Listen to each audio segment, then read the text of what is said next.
Tu parles à un homme de théâtre, là. Non mais bon, entre nous, ça a été une grande histoire d'amour, le cinéma. Moi, ça a commencé avec Lorraine Bacall. Puis ado, il y a eu Bardot.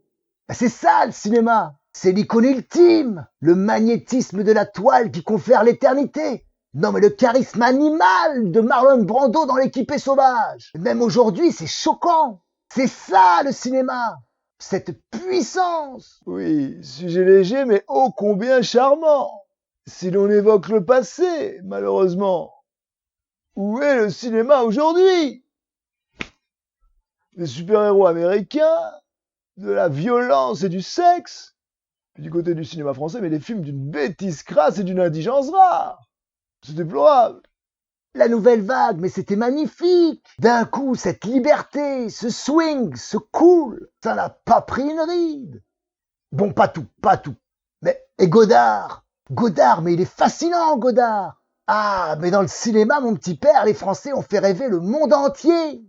Et pas qu'avec la grande vadrouille. Le cinéma, là, c'est magie blanche. Mais est-ce vraiment de la magie blanche? Comprenez la nuance? Des gars comme Belmondo, de la trempe d'un Delon que je désapprouve totalement au niveau politique. Depardieu, magnifique Depardieu. Lui aussi, c'est un réac au final. Non mais qu'est-ce que c'est que cette époque? Ah, il y a Deneuve, toujours magnifique, belle, généreuse. J'adore Catherine, elle le sait elle aussi. Hein. Il y a encore quelques miracles. Je pense à ce film sur les moines de Tibéride. Mais là aussi, j'ai vécu un âge d'or. Il était une fois dans l'Ouest. Son nom est personne. Non, mais on allait voir ces films 10 fois.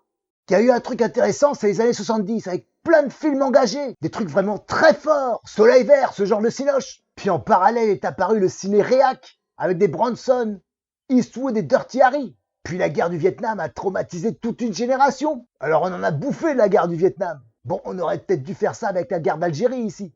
Mais Hollywood, le cinéma, tout ça, c'est de la propagande américaine. Avec Rambo, le bon soldat américain. Mais ça, c'est fini maintenant. Dans l'imaginaire, c'est Ben Laden qui a remplacé Rambo.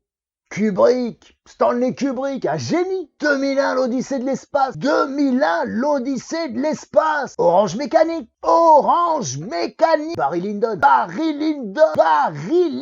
Dans les années 70, il y avait une insouciance. Les comédies de Philippe de Broca et Mariée de l'an 2. L'an 0, les valseuses, tenue de soirée. C'est magnifique, c'est jubilatoire. J'ai fait un peu de cinéma, des trucs d'avant-garde. À la Warhol, si tu veux. Mais très subversif, très sulfureux, tu vois. Bon, pas du Kenneth Anger, mais il y avait pas mal de cul déjà.